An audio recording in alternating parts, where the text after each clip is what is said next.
पूजा का सही समय क्या होता है? शाम को दीपक कब जलाना चाहिए और दीपक जलाते समय किस नियम का पालन करना चाहिए? अगर हम शाम को दीपक जलाते हैं तो क्या हमें स्नान करना आवश्यक है? शाम की पूजा बिना स्नान किए कर सकते हैं या नहीं कर सकते?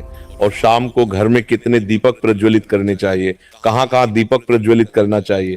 दीपक जलाने का मंत्र क्या होता है? घर की परेशानियों को दूर करने के लिए और किसी विशेष मनोकामना को पूर्ण करने के लिए दीपक किस प्रकार से प्रज्वलित करना चाहिए, इसलिए आज हम पूरी तरह से संध्या वंदन पर प्रवचन करने वाले शाम के समय जो आप संध्या वंदन करते हैं, पूजा आराधना करते हैं, दीप प्रज्वलित करते हैं, वह किस प्रकार से आपको करना है, किस नियम का पालन करना है। मतलब आज का प्रवचन पूरी तरह से आपके प्रश्नों पर आधारित है, जिनका उत्तर मैं आपको शास्त्रों के अनुसार देने का पूरा प्रयास करूंगा। तो प्रवचन ध्यान से सुनिए। तो सबसे पहले बात करते हैं कि दीपक प्रज्वलित करने से पहले, मतलब शाम को पूजा करने से पहले क्या स्नान करना आवश्यक है। देखिए, शास्त्रों के अनुसार पूजा में शुद्धता आवश्यक होती है। तो जब हम सुबह पूजा करते हैं तब तो स्नान करना अत्यंत आवश्यक होता है।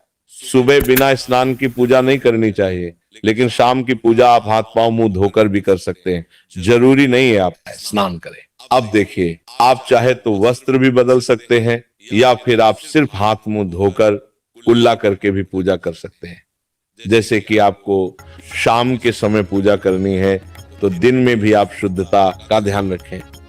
जैसे कि आप जब भी टॉयलेट जाते हैं, बाथरूम जाते हैं, तब उस समय शुद्धिकरण जरूर कीजिए, कुल्ला जरूर करना चाहिए।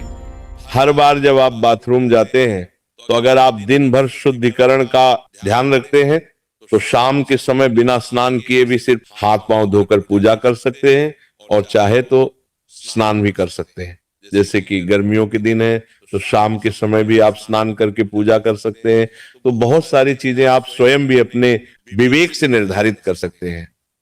आपका अगला प्रश्न है कि शाम की पूजा में दीपक किस समय जलाना चाहिए। तो देखिए, शाम को जब पूजा का समय होता है वो प्रदोष काल का समय होता है, मतलब जिस समय सूर्य अस्त हो रहा होता है उस समय हमारे घर में दीपक प्रज्वलित हो जाना चाहिए। अब जैसे कि आप लोगों के प्रश्न आते हैं कि कितने बजे दीपक जलाना चाहिए शाम को, तो देखिए, शाम को सूर्यास्त का समय हर मौसम में अलग अलग होता है। जैसे कि सर्दियां चल रही होती है तो 5:30 बजे तक भी सूर्यास्त हो जाता है। जैसे गर्मियों का मौसम है तो 6:30 से लेकर 7 बजे तक ऐसे ही सूर्यास्त का समय होता है। कई बार 7:30 का टाइम हो जाता है। गर्मियों में तो प्रत्येक मौसम में सूर्यास्त का समय अलग अलग होता है, इसलिए एक सही समय बताना कि इसी समय आप दीप प्रज्वलित करें तो ये बहुत मुश्किल होगा और ये ठीक भी नहीं होगा। एक ही समय पर हर बार हम दीप प्रज्वलित करें नहीं कर पाएंगे, इसलिए संध्या काल का ध्यान रखिए। जब संध्या काल का समय होता है, मतलब जब सूर्य अस्त हो रहा होता है, उस समय आप अपने घर में दीपक प्रज्वलित कर दीजिए। और अब बात करते हैं कि कितने दीपक आपको अपने घर में प्रज्वलित करनी चाहिए। शास्त्रों के अनुसार संध्या काल में प्रतिदिन अपने घर के मुख्य द्वार पर एक दीपक जरूर जलाना चाहिए। इससे क्या होता है कि शास्त्रों के अनुसार शाम के समय संध्या काल में लक्ष्मी माता और उनकी बहन दरिद्रता दोनों ही भ्रमण पर निकलती है। तो जिस घर के मुख्य द्वार पर दीपक प्रज्वलित होता है उस घर में महालक्ष्मी प्रवेश करता है, और जिस घर के मुख्य द्वार पर दीपक नहीं जल रहा हो उस घर में दरिद्रता आती है। तो इसीलिए महालक्ष्मी का प्रवेश आपके घर में हो, इसके लिए घर के मुख्य द्वार पर एक दीपक जरूर प्रज्वलित करना चाहिए। और हाँ, घर के मुख्य द्वार पर जो दीप प्रज्वलित किया जाता है संध्या काल में, इसके बहुत सारे फायदे शास्त्रों में बताए गए हैं। शास्त्रों के अनुसार संध्या काल में जिस घर के मुख्य द्वार पर दीप प्रज्वलित होता है उस घर में किसी भी प्रकार की नकारात्मक ऊर्जा प्रवेश नहीं करती है। कोई भी वास्तु दोष आपके घर में हो, अगर आप मुख्य द्वार पर दीप प्रज्वलित करते हैं तो समस्त प्रकार के वास्तु दोष से मुक्ति मिल जाती है। और अगर आपके घर में पितृ दोष है जिसकी वजह से परेशानियां आपके घर में बनी हुई हैं, तो घर के मुख्य द्वार पर जो हम दीप प्रज्वलित करते हैं इससे घर का पितृ दोष भी समाप्त हो जाता है। और इसके अलावा घर में किसी भी प्रकार की अशांति रहती हो, या फिर आपके घर में बीमारियां बहुत रहती हैं, कलह रहता है, आर्थिक तंगी रहती है, तो घर के मुख्य द्वार पर हम दीप प्रज्वलित करते हैं तो समस्त प्रकार की परेशानियों से, दुखों से आपको मुक्ति मिल जाती है। इसलिए घर के मुख्य द्वार पर दीप प्रज्वलित करना अत्यंत आवश्यक होता है। शास्त्रों के अनुसार घर के मुख्य द्वार पर एक दीपक अवश्य ही होना चाहिए। अब बात करें दूसरे दीपक की, तो दूसरा दीपक आपको अपने घर की तुलसी के पास प्रज्वलित करना चाहिए। शास्त्रों के अनुसार अगर शाम के समय संध्या काल में तुलसी की जड़ के पास अंधेरा रहता है, ऐसे घर में दरिद्रता का स्थायी वास बन जाता है। और जिन घरों में शाम के समय तुलसी के पास दीप प्रज्वलित किया जाता है, ऐसे घर में लक्ष्मी का वास होता है। श्री हरि विष्णु सहित महालक्ष्मी ऐसे घरों में वास करती है। तो आपको प्रयास करना चाहिए कि शाम के समय तुलसी के पास एक दीपक अवश्य प्रज्वलित करें। अब बात करें अगले दीपक की, तो शाम के समय अपने घर के ईशान कोण में, मतलब जहां पर भी आपने अपने घर का मंदिर बनाया हुआ है, उसी स्थान पर घर के मंदिर में एक दीपक अवश्य प्रज्वलित कीजिए। 2 दीपक आपको प्रतिदिन जरूर प्रज्वलित करने चाहिए। और अगर आप 3 दीपक प्रतिदिन प्रज्वलित करते हैं तो विश्वास रखिए आपके घर की बहुत सारी परेशानियां स्वयं ही समाप्त हो जाती हैं। और अब बात करते हैं अगले प्रश्न के बारे में, जो आप लोगों के हमेशा प्रश्न आते हैं कि दीपक किस चीज से प्रज्वलित करना चाहिए।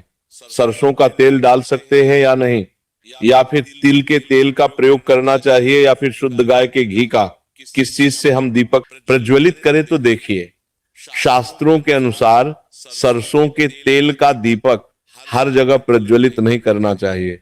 सरसों का तेल कड़वा तेल कहा जाता है, इस तेल का दीपक हम प्रज्वलित करते हैं। शनिदेव के लिए अगर आप दीप दान करते हैं शनिवार के दिन, तो आपको सरसों के तेल का दीपक प्रज्वलित करना चाहिए। और आप चाहे तो जैसे कि पीपल का वृक्ष होता है, वहां पर भी सरसों के तेल का दीपक प्रज्वलित करना चाहिए। या फिर भैरव देवता होते हैं, उनके लिए भी सरसों के तेल का दीपक प्रज्वलित किया जाता है। इसके अलावा कहीं पर भी सरसों के तेल का दीप प्रज्वलित करने की बात शास्त्रों में नहीं कही गई है। शास्त्रों के अनुसार किसी भी देवता के निमित्त जो हम दीप प्रज्वलित करते हैं, उसमें गाय का घी डालकर ही प्रज्वलित करना चाहिए। अब देखिए, ऐसे समय में जबकि गाय का शुद्ध घी नहीं मिल पाता है, तब हमें क्या करना चाहिए।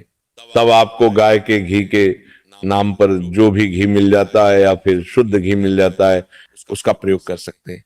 या फिर आप चाहे तो तिल के तेल का दीप प्रज्वलित कर सकते हैं। तो प्रतिदिन जो आप दीपक प्रज्वलित करते हैं अपने घर में, चाहे आप घर के मुख्य द्वार पर प्रज्वलित करें, या फिर तुलसी के पास प्रज्वलित करते, या फिर घर के ईशान कोण में प्रज्वलित करते हैं, तो सभी दीपक आप तिल के तेल या शुद्ध घी का प्रज्वलित करें।